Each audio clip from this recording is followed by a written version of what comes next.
The Mets got a taste of their late inning playoff magic in game 2 of their division series against the Phillies as they fell to Philadelphia 7-6 in game 2. They will look to bounce back in game 3. So we are going to talk about some Mets postseason baseball, and we're going to do it with the host of the Locked Up Sports podcast, my guy, Bob Walters, who joins me now. Bob, how's it going? Hey, Dexter, how you doing? I'm doing all right. I mean, I don't know how many more of these games I could take, to be honest with you, especially when we're losing. But, you know, they're playing all right. They're still playing. That's what counts, right? Hey, that's what counts, my friend. They are still playing. It's been a roller coaster ride for the Mets. I know you've been enjoying it.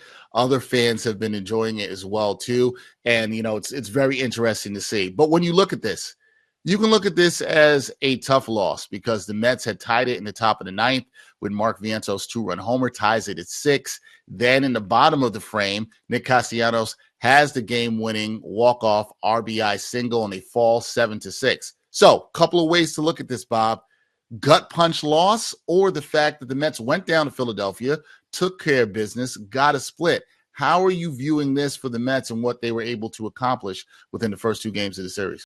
I'm looking at it as got a split, because when you just got to go and get a win on the road, you're coming home, you know the place is going to be, you know Citi Field is going to be crazy on Tuesday, and you did what you had to do. Now, is it a gut punch? It is kind of a gut punch. The game kind of went haywire in the 6th inning with you had a 3-0 lead, you blew it, and then but the Mets are one thing, right? What are the Mets? They're resilient.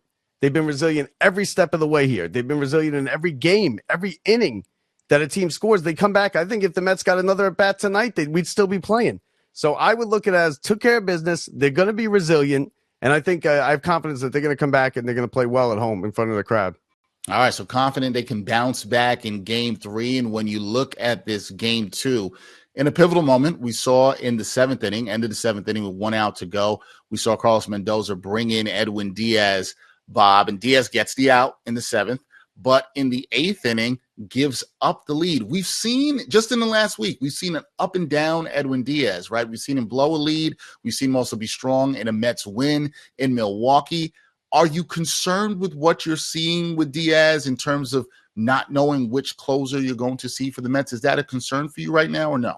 Always. I'm always concerned when it comes to Diaz. I'm always concerned when it comes to any closer or any bullpen, especially this bullpen, which has struggled through most of the season. I mean, let's be real. Diaz has been average to below average a lot of the year since coming back from the injury.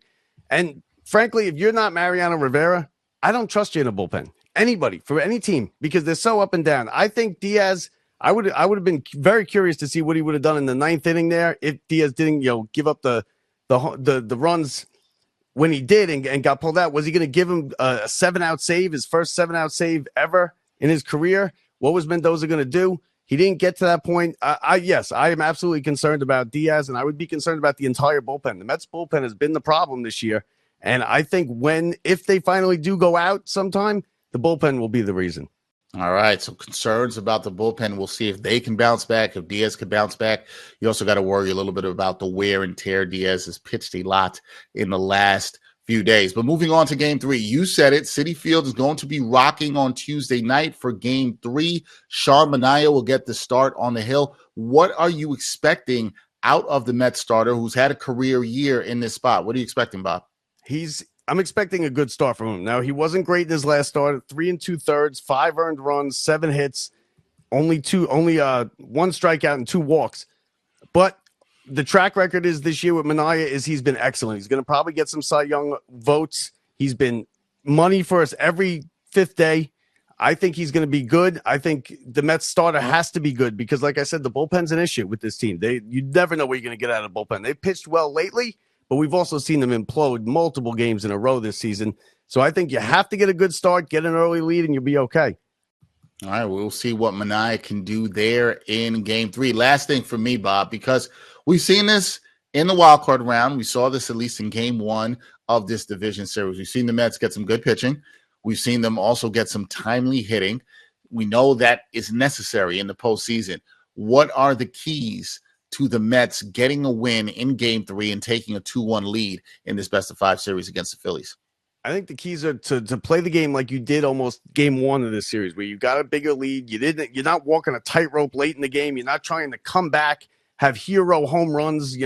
It's tough. The Mets have gotten 2 top 5 home runs in their franchise history in 4 days.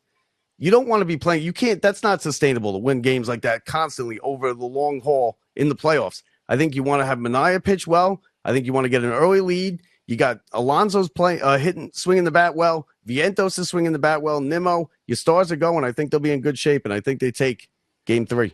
All right, there you go. Confident that the Mets will take Game 3. That will be Tuesday, late afternoon, early evening at Citi Field, as the Mets will try to take a 2-1 lead over the Phillies. They fell to the Phillies 7-6 in Game 2 on Sunday. That is Bob Walters. Check him out. Locked Up Sports Podcast. It is a great one. I've been a guest on there. Bob, I appreciate the time you coming and rocking with me to talk some Mets baseball. Thank you. Anytime, Dexter.